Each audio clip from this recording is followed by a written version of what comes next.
Kapatid, ang pag-ibig hindi lang siya pang Valentine's Day. Kahit tapos na ang Valentine's, sa tingin ko pwede pa rin tong pag-usapan. At kung ikaw ay isang tao na naghahanap pa talaga kung anong ibig sabihin ng pag-ibig, ay stick around because in this week's episode, ang pag-uusapan natin, what does love actually mean? That's coming up here on Pursuing the Savior.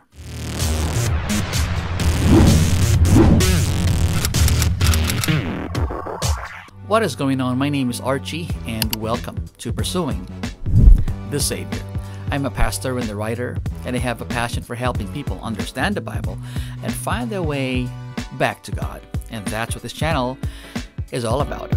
If you're new to this channel, please consider subscribing and hit that little notification bell so you won't miss a thing. And if you're watching on Facebook, don't forget to like or follow our official Facebook page, Pursuing the Savior. Let's get started. When the idea of love is brought up, ano ba yung pumapasok sa iyong isipan, kapatid? Ito ba ay isang emosyon? Ito ba ay atraksyon? Ito ba ay mga reaksyon lang ng mga chemical sa loob ng katawan natin? Sa aking palagay, mabuting balikan natin yung source o yung pinagmulan ng konsepto ng pag-ibig. Walang iba kundi ang Diyos. For this week, basahin natin ang 1 John chapter 4, verse 10. And this is love, not that we have loved God, but that He loved us, and sent His Son to be the propitiation for our sins. The Gnostic view of love. Noong panahong isinulat ang 1 John, ay kumakalat na yung ideology na tinatawag na Gnosticism. Basically, ang ibig sabihin nito ay lahat ng matter masama. Ang spirito lang ang mabuti. Ibig sabihin, maging yung katawan ng tao ay masama. Kaya hindi na mahalaga kung gamitin ng katawan sa mabuti o sa masama kasi wala namang talagang patutunguhan ang buhay ng tao. At sa pananaw ng mga taong namumuhay noong panahon ni John, yung pag-ibig daw ay ito yung craving ng isang tao para sa isang eternal na being. Para sa kanila, ang pag-ibig sa isang Diyos ay pinakamataas na klase ng self-gratification. Kung paano ang iba sa atin ay yung ultimate gratification ay yung pagkakaroon ng bakasyon o kaya pagkakaroon ng bagong sasakyan, promotion or bahay, sa kanila yung pagmamahal sa kanilang mga Diyos-Diyosan. At sa tingin ng mga tao noong unang panahon, kahit mahalin ng tao ang Diyos ay wala daw pakialam ang Diyos. Pag-usapan natin the biblical view of love. Ganun man ang ideya na sikat noong panahon ni John, ay hindi siya sumasang-ayon. Dahil ayon sa kanya, ang pag-ibig ay yung agape na pag-ibig ng Diyos. In other words, ito yung benevolence o yung self-sacrificing na klase ng pag-ibig. At dito ang emphasis, hindi yung tao ang nagmamahal sa Diyos, kung hindi ang Diyos ang nagmamahal sa tao. Ibig sabihin, ang Diyos ang nagbibigay ng pag-ibig, ang tao ay tumatanggap lamang nito. And then John specifies kung paano ipinapakita ng Diyos ang pag-ibig na ito sa pamamagitan ng kanyang pagpapadala sa Panginoong Hesukristo. Pero bago natin tutukan yung pag-ibig ng Diyos sa pamamagitan ng Panginoong Hesukristo, balikan muna natin ang lahat kung saan ito nagsimula. Where it all began. Maybe you're wondering, ano naman ang kinalaman ng pag-ibig ng Diyos doon sa pagpunta ni Kristo kung nagpunta nga siya dito sa lupa? Para mabigyan ng linaw ang tanong na ito, balikan natin ang Genesis chapter 2, verses 16 to 17. And the Lord God commanded the man, saying, You may surely eat of every tree of the garden, but of the tree of the knowledge of good and evil you shall not eat. For in the day that you eat of it, you shall surely die. Pwede nating sabihin na si Adam at saka si Eve, sila yung kauna-unahang couple na namuhay ng isang #blessed life. Mantakin mo naman, hindi nila kinailangang magtrabaho, magbanat ng buto sapagkat lahat ng kailangan nila nandoon na sa hardin ng Eden. And here's the thing, pwede nilang kainin kahit ano, maliban sa isang bunga. Yung bunga ng punong nagtataglay ng kaalaman ng mabuti at masama. Yun nga lang, ang kaisa-isang utos na ito ay nag-trigger ng kanilang curiosity at dahil dito, long story short, ay sinuway nila ang Diyos. Kinain nila ang ipinagbabawal na bunga. At pagpunta natin sa Genesis chapter 3, makikita natin na ang Panginoon ay malaking pagkadismaya ang kanyang naramdaman sa ginawa ni Adan at saka ni Eva.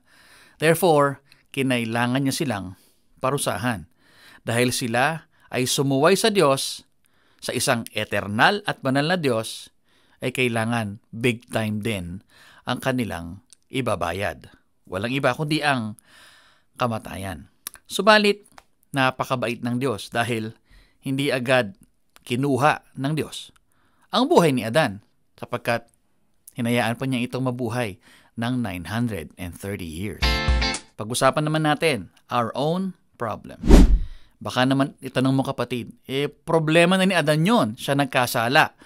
Bakit kailangan naman akong madamay dyan sa kanyang kasalanan? To an extent, tama ka. Si Adan nga ang nagkasala. Pero hindi ko lang alam kung pwede nating sabihin na hindi ka nagkasala.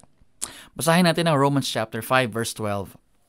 Therefore, just as sin came into the world through one man, and death through sin, and so death spread to all men, because all sinned.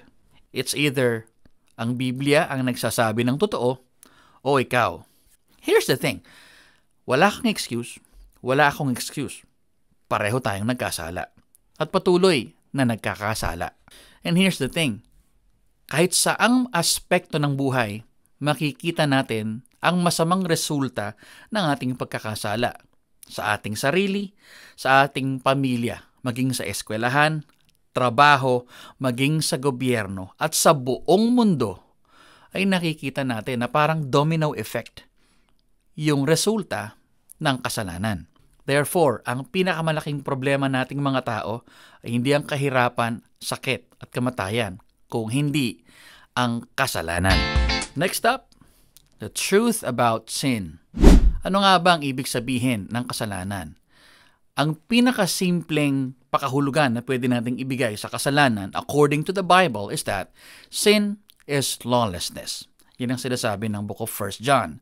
Pero i-simplify pa natin siya.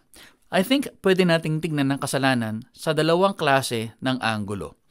Unang anggulo, ito yung you are missing the mark. It's either sumusobra ka or kumukulang ka. Hindi ka tumatama doon sa iyong target. At pangalawa, pwede din nating sabihin, tina-target mo yung maling goal. And in my opinion, mas tama yung ikalawang pakahulugan. Ibig sabihin, we're not even trying to meet God's standards. Ang goal dito yung kabanalan. At kung magiging totoo lang tayo sa ating mga sarili kapatid, pwede nating sabihin, we're not even trying to achieve the kind of holiness that God demands. Why? Kasi we're chasing after the wrong things.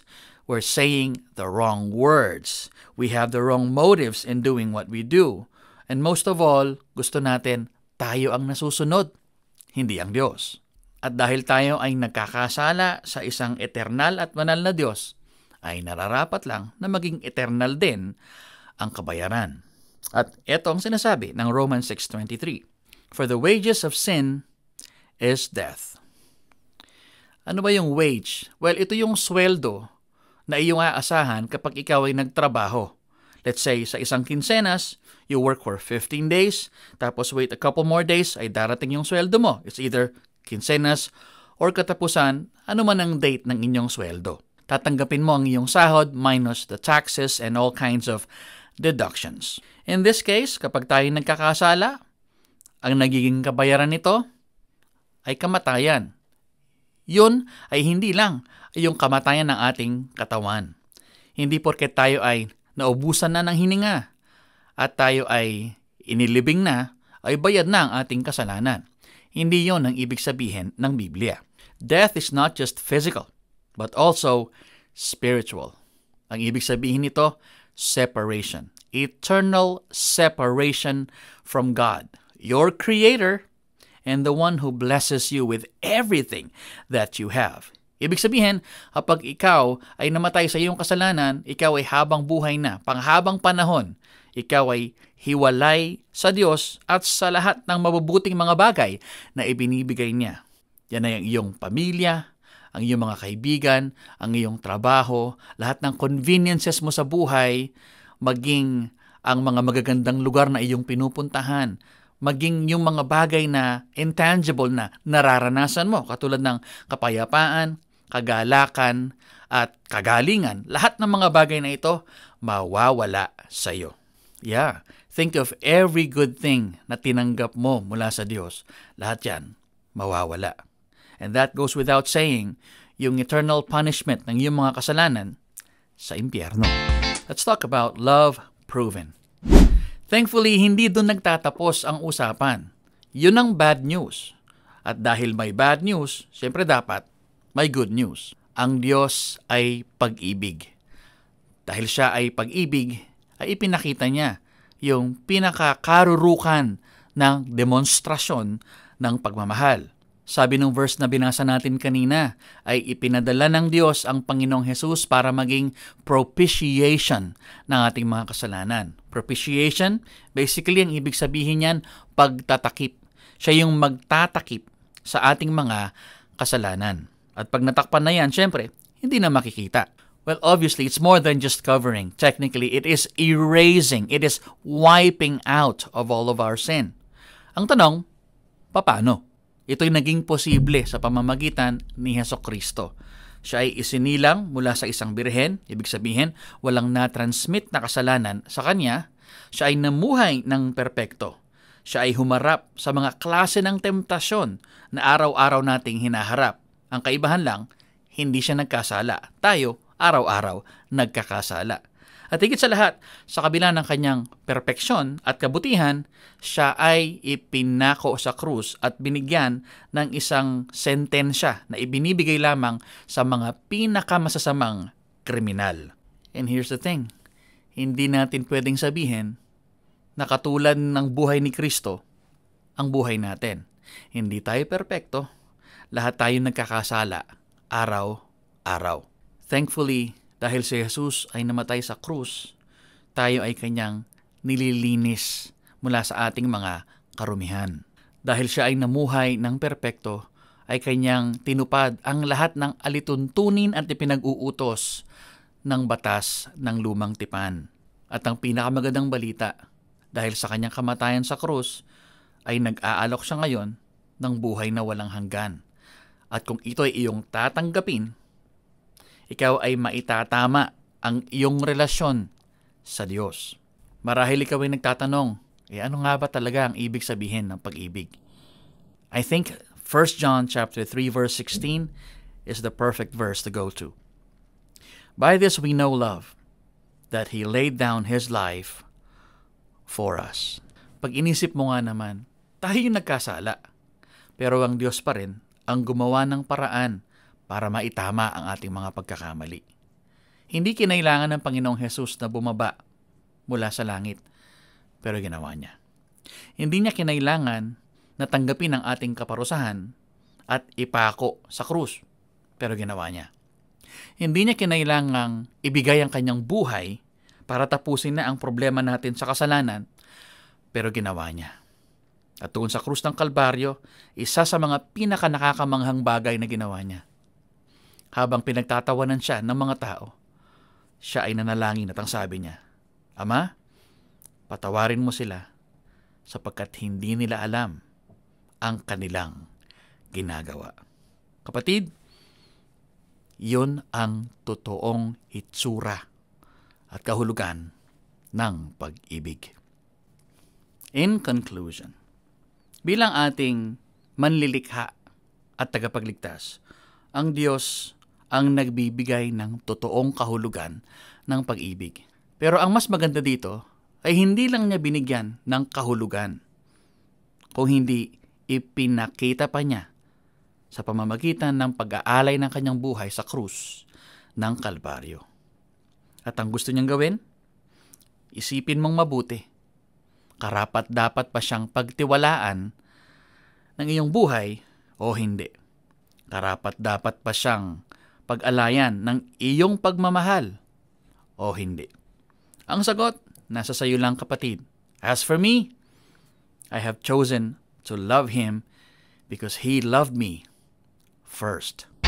Kapatid, maraming salamat sa iyong panonood at ako'y umaasa na meron kang napulot na aral sa ating leksyon ngayong linggong ito. And if you want more videos like this one, don't forget to subscribe to our YouTube channel and follow our official Facebook page. And with that, my friend, I'll see you on the next one.